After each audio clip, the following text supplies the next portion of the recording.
They're all about to be fired up because the cart is sideways, the revs are up, and the gate is down at High Point. And it's Cole Seeley, the 43, Lucas Oil Troy Lee Honda. But underneath him, the 338 Zach Osborne of the Geico Honda, and he will steal the whole shot from Seeley. Osborne was lined up on the far left. There's Bogle, third. Looks like he's going to lose a spot, possibly. It's Darren Durham, the 44. Well, the outside, here comes Bogle on the right, and the yellow gear, the red bike. Gets himself back into third, but is that Roczen? Yes, it is. Roczen goes from fifth to third. Now battling it out with Bogle for that position. As Osborne leads Seeley. Oh, and Bogle and Roczen go to the inside. They almost came together. They almost took the lead. Well, and there was Osborne over the incredible Huck. Let's see if he can hold on to the lead. This is incredible action, and somehow through all of it, Roczen is going to emerge in the #1 spot. Wow. He went from fifth to first in about 3 corners. Now Seeley is working Bogle. Osborne has gone backwards to fourth. Bogle almost off the side of the track. He's going to lose a spot. More action than we can even keep up with our call. How about Roxon, though? Slicing and dicing his way to the lead with authority.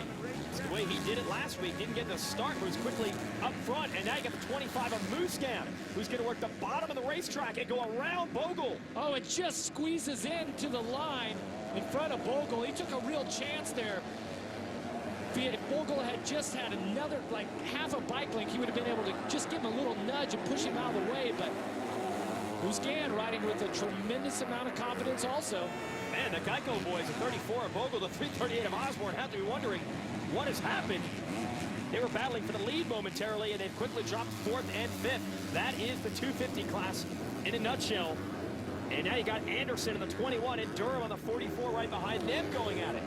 Well, this season really has been about the Geico Honda team and the Red Bull KTM team. They have emerged this season as being just 2 of the strongest teams. They've made some great scouting choices with the riders they have.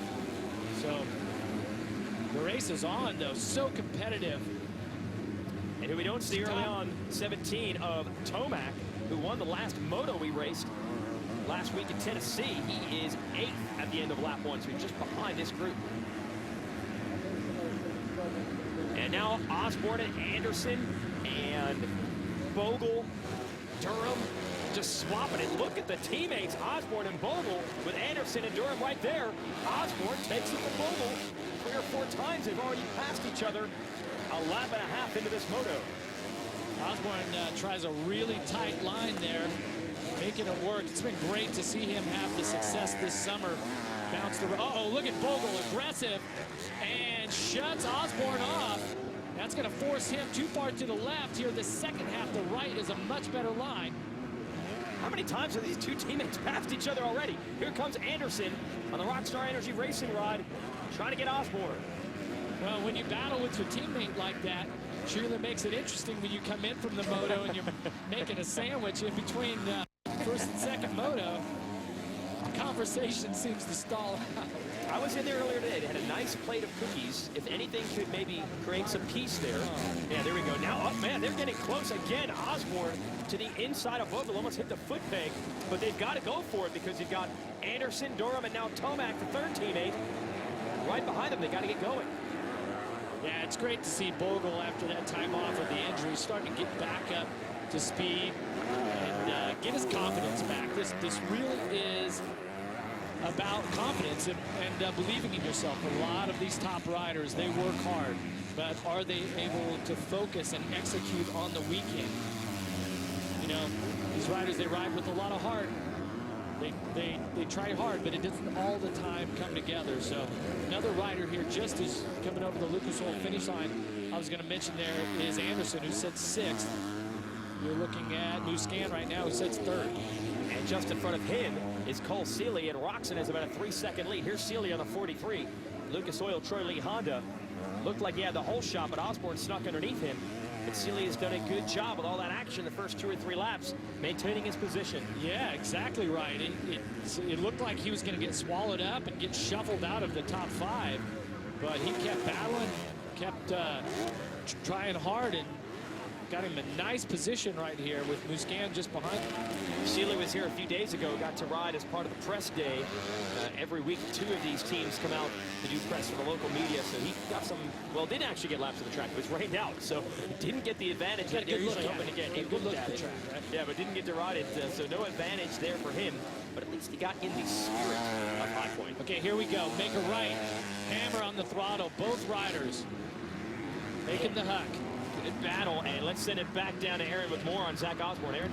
Well, Zach Osborne has actually not been able to complete a first moto without crashing. I talked to him yesterday. He told me his goal is not to put so much pressure. He's kind of grinding too hard. But the interesting thing is, guys, and my question to you is, he's currently fifth in the standings. So what does that say about his speed? That if he's crashing in the first moto, he makes up so much time. He's still fifth in the standings, so he's still a contender.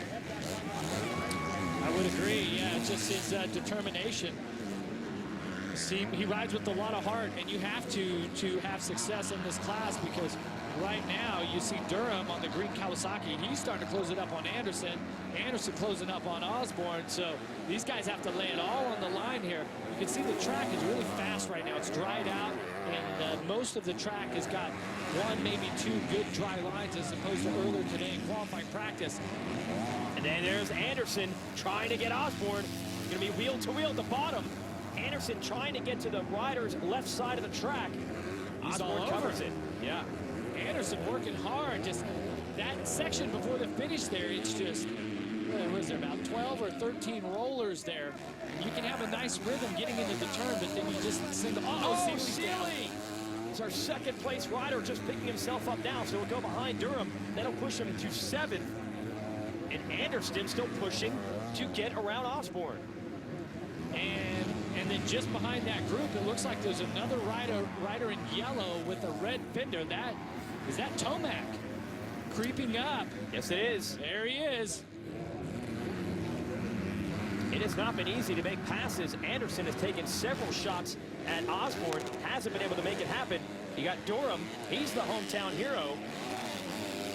Comes from about 45 minutes away from here in Western Pennsylvania. Almost threw it away. Woo! Number 44, the green bike, the Monster Pro Circuit Kawasaki. And Tomac says, thank you for making the mistake. I will take advantage of that. And that'll put Tomac into the number 5 position. Oh, Tomac makes an error. He makes an error. Durham doubles that corner double.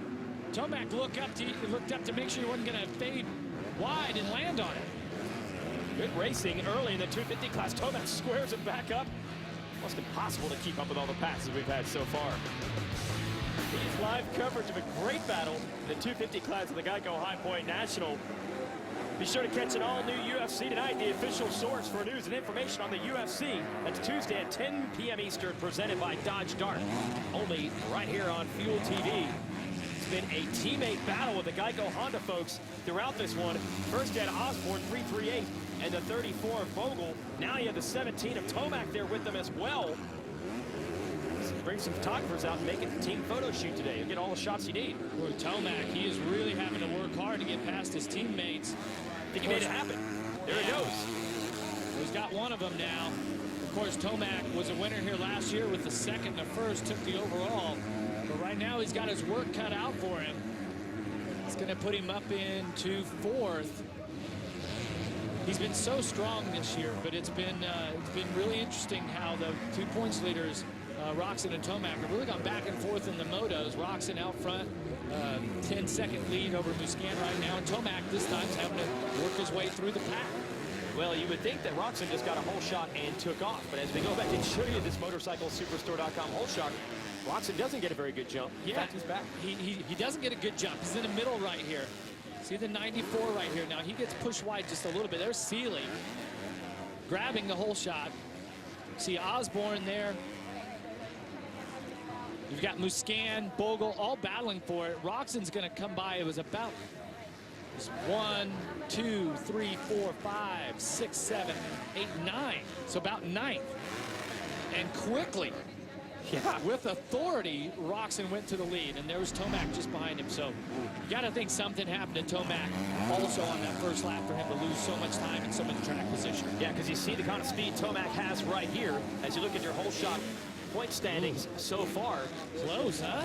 Yeah, Osborne now has 2, so he's climbed right up there in it. He and his teammate Tomac battling for 3rd, and Tomac just goes right around Osborne. That was a great line by the 17.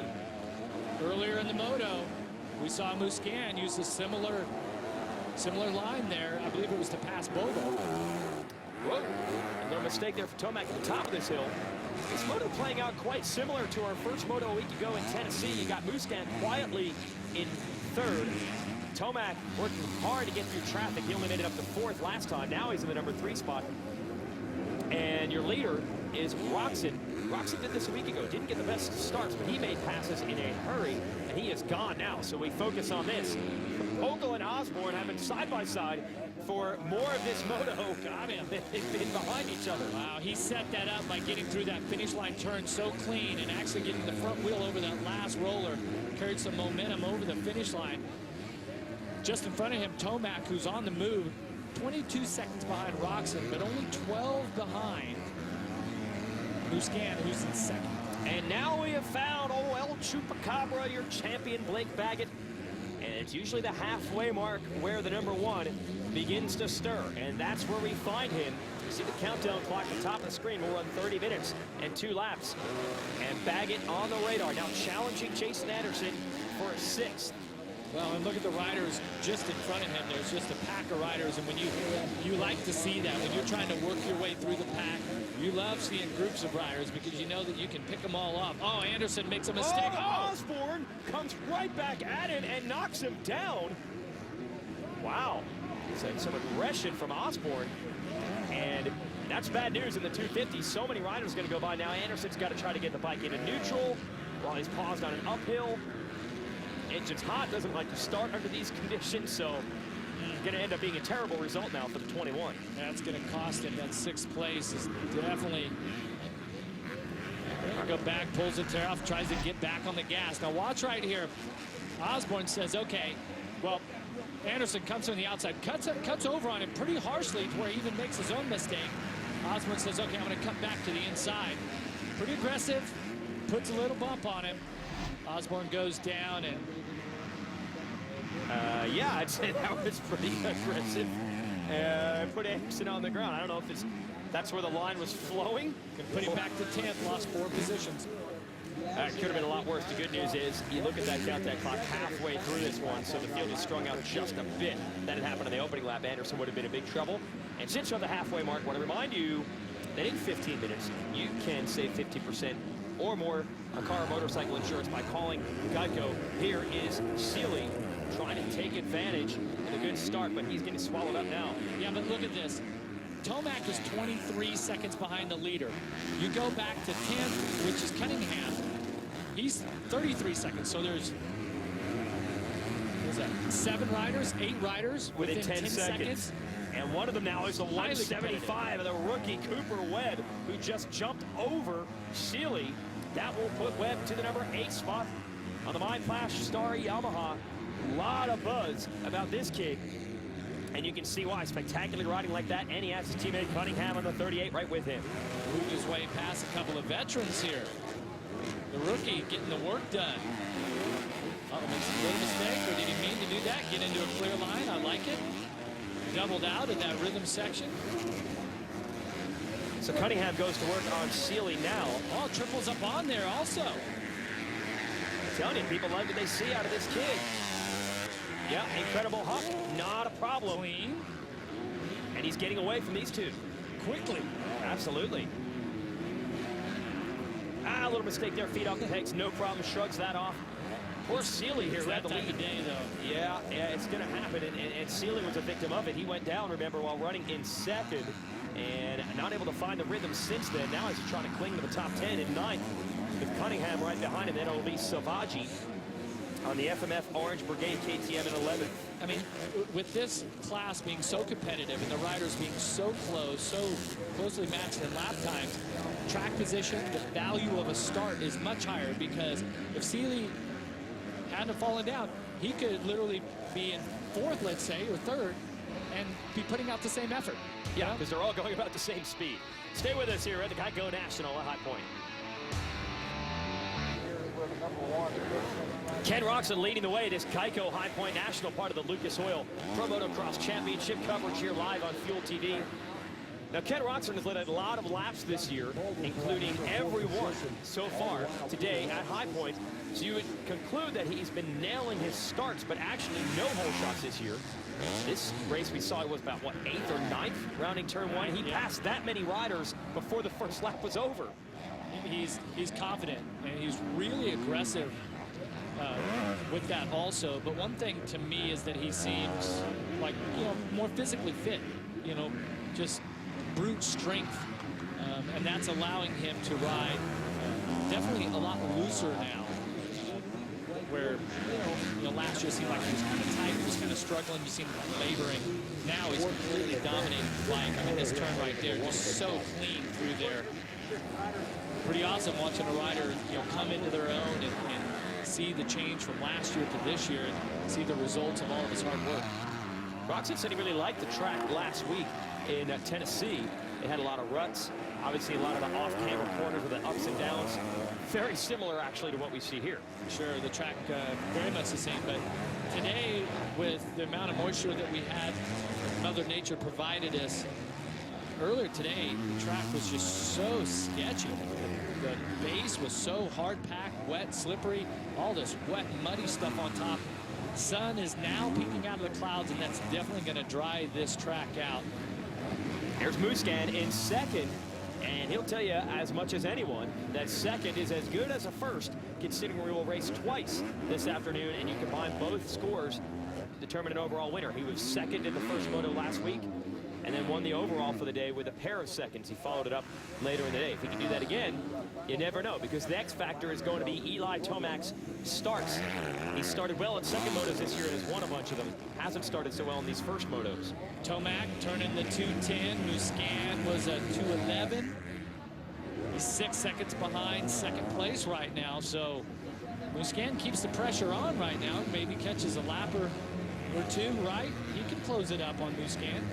Yeah, 6 seconds, that's a lot, actually. With this much time left, that's not a lot, sorry. A lot of time and not a big gap. Next up in the order, Blake Baggett trying his best to just salvage some points after a terrible start today. Then you've got Webb behind him. So Bogle, I believe, sneak through there as well on the 34. See some signs of improvement every week from Cooper Webb. Yeah, and the Yamaha rider here running 6th. We have 4 manufacturers within the top 6, and Suzuki had a rider up there, Anderson. Their top rider at the moment is 15. That's still Anderson. Yeah, it had a crash, partially due to running into Osborne. Then Cunningham comes through. Yeah, assist from Osborne. Cunningham is 7th. Seeley is 8th. Darren Durham, the local product, is 9th. Durham, by the way, is riding with a leg injury that he suffered at Hangtown. He said he's definitely not 100%.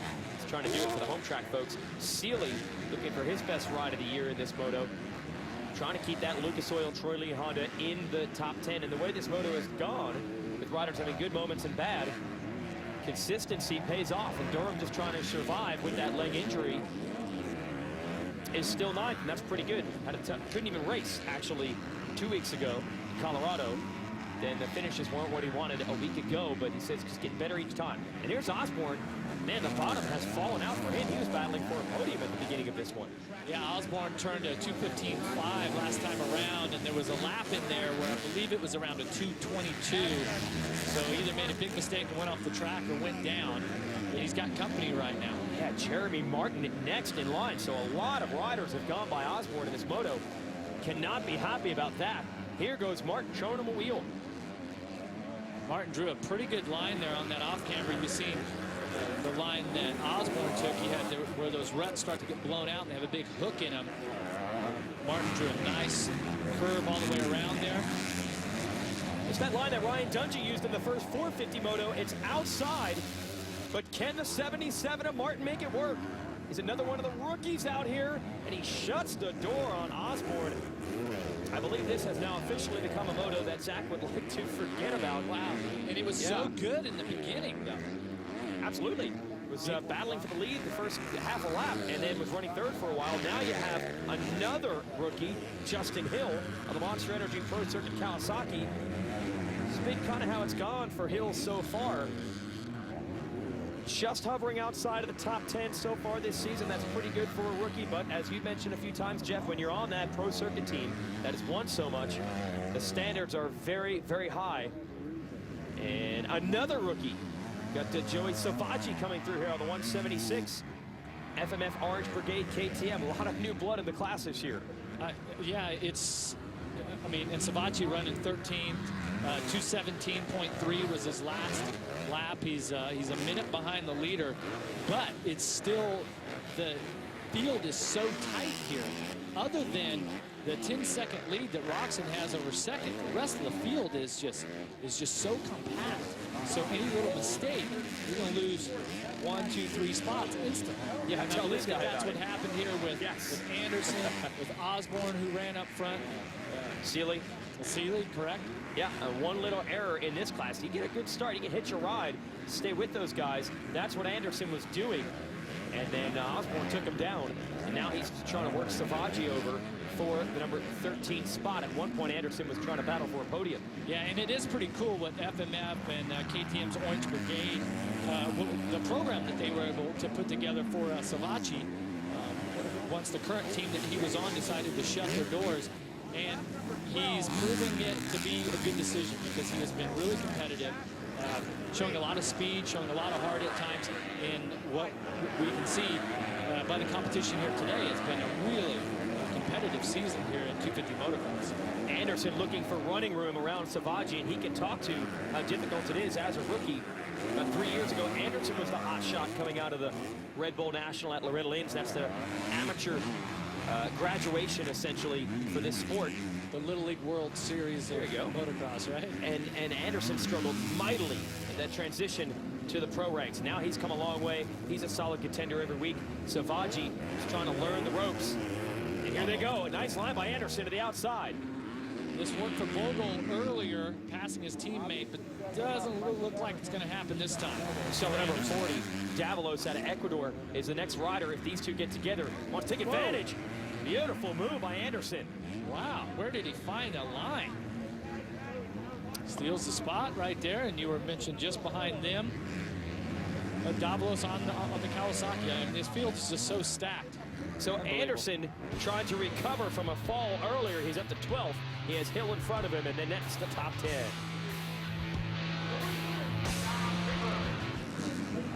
And things have gone from bad to worse here for Cole Seeley as we rejoin this Geico High Point National.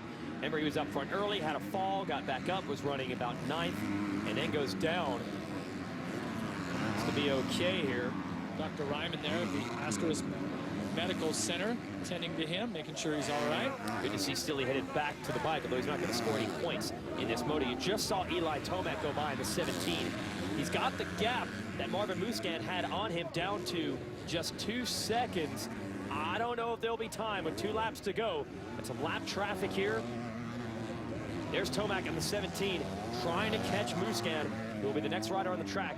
But Daniel Herline a lap down. He's got him in his sights, but Musquin turned a 2:10 last time around. That was the second faster than Roxon, who's up front. But Tomac was at a 2:09, so he's on the move. Yeah, he's flying right now, Tomac. I just don't know if there's going to be enough time for it to make the difference. Remember what he did, though, last year? He came from way back in the second moto with riding like this to make passes late. Yeah, he just really has some confidence here. Let's see if he gets the bike turned on. Yeah, and still stays tight there to make that right-hander. So Tomac floating like a butterfly here at Hangtown. Well, you know what's next? He's got to try to sting like the bee and get Musquin. He's got him in sight. So that's certainly going to add some motivation. And I think the crowd getting into this charge as well, but there's only a lap and a half to make it work. I tell you what, us riders, we have these tracks where you have a good race, all of a sudden you've got those good vibes going, and the crowd here definitely is cheering him on. One of those, that turn up there, that right-hander is one of the turns on the track that's been here for years and years, and you can feel the crowd, you can see them, they're waving towels, all their stuff to try to cheer him on, but the race for second here tightening up. And Musquin on the flip side, he has got to keep his composure. He's got to think about what is in front of him and not what is behind him, and keep trying to turn perfect laps and make no mistakes. No mistakes at all for Ken Roxon, who has led this thing from about 3/4 through the first lap to now. With the white flag out, 1 lap to go. So we'll keep the focus on this battle for second. Oh, Musquin gets caught up a little bit there with the lapped rider. And looking at the lap times, it was Tomac still in 2:09. Musquin turns a 2:08. Wow. He's only 7 seconds behind the leader now. Yeah, Roczen just trying to manage that lead out front while these two are pushing. Great job by Musquin. I think that was his fastest lap of the moto. He turned in just past the 30-minute mark, so he heard the pressure coming, and he responded to it. Tomac's not going to give up, though. Just hammering all the way to the finish, and these riders have really tried to find some new lines here as the track has dried out. Look how clean Tomac gets through that downhill section. Little gap here, there's second. Tomac's right there, Jason. He's closing it up. Absolutely. He's going to hook that inside line. Not able to do that big double jump. Chooses not to go wide and try to jump the incredible huck. Up the incredible huck. Yeah. And Musquin, you know, the second places he got the last 2 weeks, or the last 2 motos, they loomed large for the overall. That's how he won his first ever event in this championship a year ago. He doesn't want to give up second. He knows by the end of the day that could be as good as a first when you count both races. Trying to hold Tomac at bay. Well, in basically every moto this season, Tomac and Roxon have been the fastest. I think this is going to be a huge confidence builder for Musquin because he has answered, and 2 laps before the finish turns a 2:08, and the best we've seen from anyone's a 2:09, and he's been really competitive in closing up on Roxon even. He's going to put himself right in the championship hunt. Absolutely, but here goes Roczen going to try to add to that championship points lead. You can see Musquin in the back, though. They really closed it up. But what more can you say? Ken Roxon leads every lap and wins Moto 1 here at High Point. And Tomac's charge, it was a good one, but it'll come up just short and end up in third. It's really setting the scene for what should be a great second moto a little bit later today. And coming your way on the NBC Sports Network. Meanwhile, Ken Roxon getting a high five from Frankie. Who's Musquin's mechanic. They have a tight group over there. Red Bull KTM, they really do have a good group along with Dungy and the whole crew. And a shout out to Blake Baggett. About 2 laps ago, made the move. Justin Bogle to take second. So another quiet ride for Baggett, just scoring points, staying consistent. 4th in this one. If he can get that wrist injury to the point where he can go on a tear like we saw last season, he might be close enough in this series to still challenge these guys. First place finisher Ken Roxon. It wasn't your best start, but talk about the early passes that you were able to make to get that dominant lead you had. Yeah, my start wasn't that great, and Marvin kind of pushed me wide, and you know, it was not the best. I was not that far back, but you know, I had some riders in front of me, but I don't know, I just made it happen quick, and I don't know, I got up front pretty quick and wrote my own race and could pull a little gap, and then I was just staying there, you know, trying to save energy for a second moto, honestly. And it was a good race. I could ride my own, and I mean, the other guys came towards the end, but I slowed down, and you know, other than that, I don't think I can complain about this moto. The track was a little bit muddier earlier in the day. How was it for you?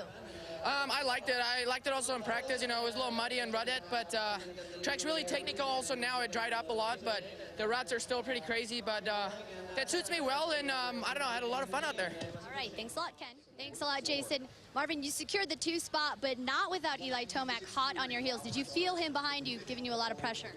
Yeah, I knew, because I looked behind, and he was kind of far at the beginning, but then he was a little bit faster, so yeah, he was pushing, so I knew it, and then by the end, yeah, he was close to me, but I tried my best, and I'm kind of mad because at the beginning of the race, I was too shy on the track, and it was because it was slippery, so for the end, I rode better, and my 2 last lap was the best lap, so it's good for the second moto, and I really like the track. They did a great job, so I'm happy. I got a good start too, so. It's a good day. I mean, I can't wait for the second moto and try to do better. You can't wait for the second moto. Talk about what changes you might make. not so much changes. I mean, bike is doing really good right now, and like I said, track is awesome. It's going to dry up more, and it's technical and ready, kind of like last weekend, so I really like it. And tried to be more aggressive in the beginning of the race, and because Roxon pulled away right in the first lap, so and then it was too late. So try my best and do better second moto. Thank you very much, Jason. Here with third place finisher Eli Tomac. Eli, you were hot on Marvin Musquin's heels. Talk about you're just trying to catch up, and you're hot on his heels. Yeah, I was doing the best I really could. I thought I was going to actually catch up to him, but he obviously turned it up early. I mean, late in the race, and I was like, man, now we're catching Kenny. I was like, no, I want to catch Marvin right now. But you know, I'll give it up to him. He was going really fast, and you know, we got close to the front at the end, so. I just need to step it up in that second moto on the start, and you know, these first moto starts are really starting to make me mad. So yeah, I just need to go out there and execute. Talk about what are your thoughts about the track? It's really good right now. There's a lot of ruts, a lot of different lines. I guess there's a few lines where you can't get around some guys, but overall it's a technical track. Thank you very much, Eli. The all-new Geomax MX34 is the latest result of Dunlop's ongoing development with the help of top motocross pros. The all-new Geomax MX34 is the new industry standard for soft to intermediate terrain. Experience the advantage